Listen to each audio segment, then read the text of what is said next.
पवन हिसार से हैं। ये हर दिन सवाल पूछते हैं और केडिया जी को की तलाश रहती है। आज आप केडिया जी हैं शो में। इनका सवाल ये है कि 8 अप्रैल तक कॉटन केक का जो अप्रैल का कॉन्ट्रैक्ट है वो कहां तक जा सकता है? क्या टारगेट आपको दिख रहा है 8 अप्रैल तक के लिए?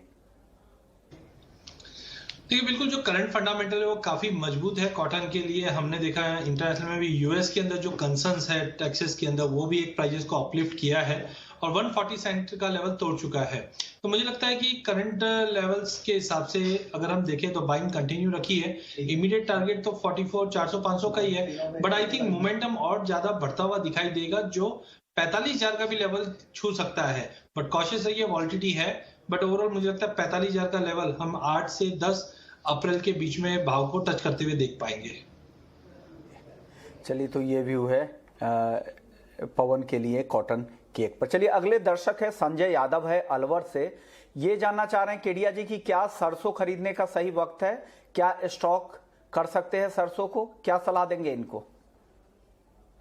देखिए, सरसों में हमने देखा है हमारे यहाँ पे बम्पर इस बार सोइंग हुई थी और प्रोडक्शन भी काफी अच्छा इनलाइन आता हुआ दिखाई दिया है, जिसके चलते एक्स्ट्रा ऑर्डिनरी गेन्स नहीं है। बट अगर आप ग्लोबल मार्केट में देखेंगे तो पूरे ऑयल सीड कॉम्प्लेक्स के अंदर ही बड़ी तेजी है, क्योंकि हमने पाम ऑयल में भी तेजी होते हुए देखा और साथ में रशिया और यूक्रेन के चलते सनफ्लावर में जो कंसर्न्स है वो भी प्राइसेस को सपोर्ट करता हुआ दिखाई दिया। टाइमिंग मुझे लगता है कि अराइवल्स की वजह से मार्केट दबा हुआ जरूर है, बट लेके चलिए, हमें लगता है वापस 8 साढ़े 8 का रेंज हम जून तक देख पाएंगे। ओवरऑल ऑयल सीड कॉम्प्लेक्स पूरा ही तेजी में रहेगा। यानी तेजी की उम्मीद है। हो सकता है अराइवल के प्रेशर की वजह से कुछ नरमी जरूर दिखे, लेकिन जून तक लग रहा है केडिया जी को कि यहां पर तेजी की उम्मीद आप कर सकते हैं। अगले दर्शक क्रिश हैं दिल्ली से, कॉपर पर राय जानना चाह रहे थे। रेगुलर दर्शक है हमारे। केडिया जी क्या सलाह देंगे क्रिश को कॉपर पर? देखिए, चाइना में जिस ढंग से नंबर ऑफ केसेस बढ़ रहे हैं कोविड का, उसकी वजह से मार्केट एक सीमित दायरे में अटक चुका है। No doubt supply side concerns अभी भी बने हुए जो प्राइजेस को सपोर्ट देगा। तो आज के लिए मुझे लगता है 818 तक का पुल बैक पे अप्रैल वाइजर लेके चलिए। अपसाइड है बट लिमिटेड रहेगा। 826 तक का लेवल हम कॉपर में देख पाएंगे। ओके, चलिए अगले दर्शक है किशन है नासिक से। कैस्टर इन्होंने 7,290 रुपए पर खरीदा है। केडिया जी क्या सलाह देंगे कैस्टर पर? 7290 की बाइंग है इनकी। देखिए, कैस्टर में हमें लगता है प्राइजेस कंसोलिडेट कर रहा है, क्योंकि डोमेस्टिक मार्केट में हम देखें तो क्रॉप साइज जिस ढंग से ड्रॉप हुई है वो प्राइजेस को सपोर्ट दे रहा है। बट इससे पहले हमने देखा था चाइना से डिमांड काफी अच्छी रहने की उम्मीद थी, बट पिछले 2-3 दिनों में जो नंबर ऑफ केसेस बढ़े और संघाई में भी बताया जा रहा है कि 9 दिन का लॉकडाउन लगा है, ये कहीं ना कहीं सेंटीमेंट थोड़ा सा खराब कर रहा है, जिसकी वजह से मार्केट एक दायरे में है। तो टाइमिंग मुझे लगता है कि इनको होल्ड रखना चाहिए। 7150 से 7300 का एक जोन है, बट 12-15 अप्रैल के बाद हमें लगता है थोड़ा अच्छा ब्रेकआउट रहेगा, क्योंकि न्यू फाइनेंशियल ईयर के अंदर डिमांड भी धीरे धीरे इंप्रूव होते हुए दिखाई देगी कैस्टर ऑयल की भी। तो ओवरऑल हमें लगता है कि इनको बने रहना चाहिए। 7320 का लेवल ब्रीच होने पे 7550 तक का भी लेवल देख जाएंगे, बट अगले 2-3 सेशन मार्केट एक चौपी रेंज में रहेगा। एज ऑफ नाउ बने रहिए, फंडामेंटल काफी मजबूत है। ओके, तो ये व्यू है आपके लिए। चलिए अगले दर्शक भी इवन एग्री कमोडिटी पर ही है। महेश है 12 बांकी से। मेंथा के बारे में जानना चाह रहे हैं कि क्या 1200 रुपए तक जा सकता है? क्या अच्छी तेजी दिख रही है? प्लांटेशन कम होने की भी खबर आ रही है पानी की दिक्कतों की वजह से। इन खबरों के बीच में क्या केडिया जी आपको उम्मीद है कि 1200 रुपए तक जा सकता है मेंथा ऑयल? देखिए, 1200 की उम्मीद तो जरूर लग रही है, बट साथ में आप ये देखिए एक्सपोर्ट डिमांड जो है वो हिट करते हुए दिखाई दे रही है। जिस ढंग से रशिया यूक्रेन का कंसर्न है, चाइना का कंसर्न है, ये कहीं ना कहीं प्राइजेस पे एक दबाव भी रख रहा है। बट ओवरऑल हमें लगता है कि मेंथा में करंट लेवल पे बाइंग की जा सकती है। 1120 1140 का एक अच्छा रेंज है, वहां तक तो हम देखने मिल सकता है, क्योंकि स्विंग में इस बार भी हम काफी बड़ी ड्रॉप आते हुए देख पा रहे हैं। तो बिल्कुल लेके चलना चाहिए। चलिए अगले दर्शक हैं मनीषा हैं पलवल से। नेचुरल गैस इन्होंने 417 रुपए 20 पैसे पर शॉर्ट कर रखा है। क्या केडिया जी क्या सलाह देंगे इनको? देखिए, नेचुरल गैस के अंदर हमने देखा था कि कोल्डर वेदर के अपडेट्स आए थे, जिसकी वजह से प्राइजेस में तेजी जरूर बनी थी। बट कहीं ना कहीं ये एंड ऑफ सीजन चल रहा है, जिसकी वजह से हमें लगता है प्राइजेस में दबाव बना हुआ है। तो टाइमिंग मुझे लगता है कि इनको शॉर्ट पोजीशन खड़ी रखनी चाहिए। 424 का स्टॉप लॉस मेंटेन कीजिए। नीचे में 385 तक का लेवल हम इन्वेंटरी डेटा से पहले देख पा रहे हैं, तो बिल्कुल बने रहना चाहिए। चलिए अगले दर्शक, इन्होंने नाम नहीं भेजा है, सिर्फ सवाल भेजा है कि कॉटन के रेट आगे कैसे रहेंगे। केडिया जी क्या सलाह देंगे? कॉटन के रेट आपको कैसे दिख रहे हैं आगे जाकर? देखिए कॉटन में जैसे मैंने अभी भी कहा है कि क्रूड में जो तेजी थी उसका भी असर कॉटन पे पड़ता है, because man made fibre polyester ये तेज हो जाते हैं। वहीं वेदर कंडीशन की वजह से यूएस साइड में भी हमने तेजी देखी। डोमेस्टिक में हमने 370 से रिवाइज होते हुए 353, 350 और 340 का क्रॉप बोल रहे हैं। तो ये सारे फैक्टर्स पॉजिटिव ही है। तो मुझे लगता है 12-15 अप्रैल तक मैक्सिमम मुझे एक बार ये फर्स्ट लेग ऑफ तेजी, जो भी लास्ट लेग ऑफ तेजी है, ये देखने मिल सकता है, जो 45,000 तक का लेवल दिखा सकता है।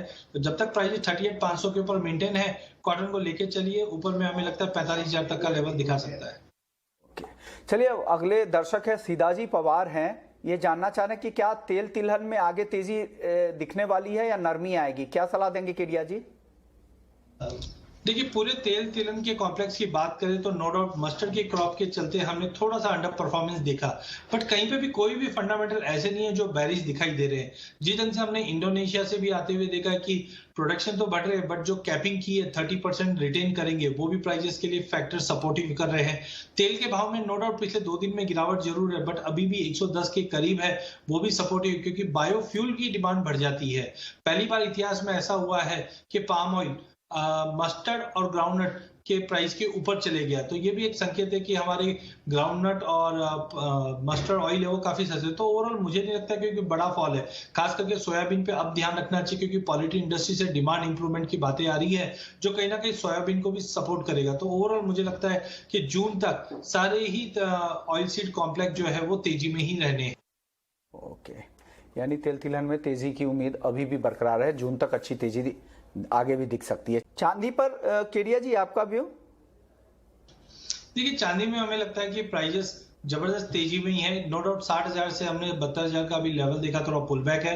65,000 के ऊपर मेंटेन रहती है तो हमें लगता है कि लॉन्ग टर्म के हिसाब से तो 85,000 हमें जून जुलाई में देखने मिल जाएगा, और 90 के आसपास हम ईयर एंड तक देख रहे हैं। बट आज अगर इंट्राडे की बात करें तो मुझे लगता है थोड़ा दबाव कंटिन्यू रहेगा, और प्राइजेस के अंदर करीबन अगर हम चांदी की बात करें तो 66,800 तक के लेवल दिखा सकता है।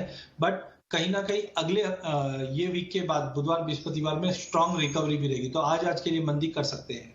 ओके, केडिया जी एक सवाल भी आ गया है राज दिल्ली का, वो उनका सवाल है कि क्या 66,000 तक चांदी आ सकती है क्या? देखिए जो करंट फंडामेंटल है, नो डाउट वॉलिटिलिटी ज्यादा है चांदी में, जिस से बीटा रहता है, तो मोमेंटम तो है। आई थिंक 1,500 रुपया नहीं देखना चाहिए, बिकॉज कोई भी अगर ट्रिगर आता है तो ज्यादा बड़ी तेजी चांदी में बन सकती है। तो आई थिंक 66,500 66,800 का जो रेंज मैं बता रहा हूँ उधर भी मिले, लेना चाहिए। डोंट स्टिक कि 66,000। हाँ, ऑप्शन के जरिए जरूर किया जा सकता है। अगर आपको 66 पे ही लेना है तो 66,000 का पुट राइट कर दीजिए। पुट राइट करना मतलब होता है तेजी, क्योंकि पुट लेना मतलब मंदी होता है। जब पुट राइट करते हैं तो इसका मतलब आप तेजी करें। तो 66,000 आएगा तो वैसे भी आप डिलीवरी ले सकते हो, और 66 नहीं भी आता है और प्राइसेस यहां से भी घूम जाती है तब भी आपका बेनिफिशियल है। तो 66,000 का पुट भी राइट करके कर सकते हैं काम, अदरवाइज लेके चलना चाहिए। अगले दर्शक का सवाल ले लेते हैं। केडिया जी आपसे ही सवाल ये जानना पूछ रहे हैं, अनूप सिंह हैं राजस्थान से। ये जानना चाह रहे हैं कि कॉटन का 15 दिन का आउटलुक क्या रहेगा, किस तरह के भाव दिखेंगे 15 दिन में?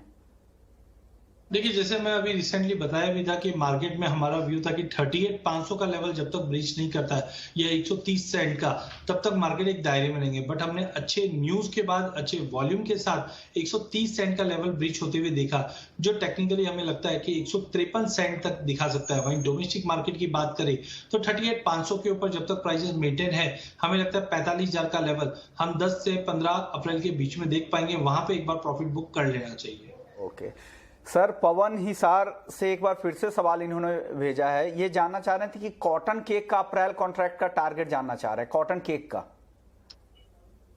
देखिए कॉटन सीड ऑयल केक में हमने पहले भी कहा था प्राइजेस का आउटलुक पॉजिटिव है 3,000 का और 3400 के रेंज में। अब धीरे धीरे प्राइजेस 3300 तक तो पहुंच चुका है। हमें लगता है कि 3320, 3380, 3400 ये काफी इंपॉर्टेंट हर्डल्स है, बट ये भी टूटते हुए दिखाई देंगे ये हफ्ते में। 3400 का लेवल तोड़कर हम 3650 तक का लेवल आराम से देख पाएंगे। तो ओवरऑल कॉटन सीड ऑयल के बेस्ट कमोडिटी है, अगले 15 दिन के लिए लेके चलना चाहिए। ओके केडिया जी, आपके जबरदस्त फॉलोअर है, लगातार आपसे ही सवाल पूछना चाह रहे हैं। अभी पूजा है रायपुर से, इनके पास 63,000 की बाइंग है चांदी, क्या करें जानना चाह रही हैं आपसे। देखिए, अगर चांदी की बात करें तो हमें लगता है कि चांदी में एज ऑफ नाउ मार्केट थोड़ा सा आज के लिए मैं वीकनेस पकड़ के चलता हूं। बाकी मेरा व्यू लॉन्ग टर्म के लिए अगर हम बात करें तो चांदी में मुझे लगता है ये साल बेहतरीन रिटर्न मिलता हुआ दिखाई देगा, जो अपसाइड के अंदर हमें लगता है 85,000 का लेवल भी तोड़ता हुआ दिखाई देगा।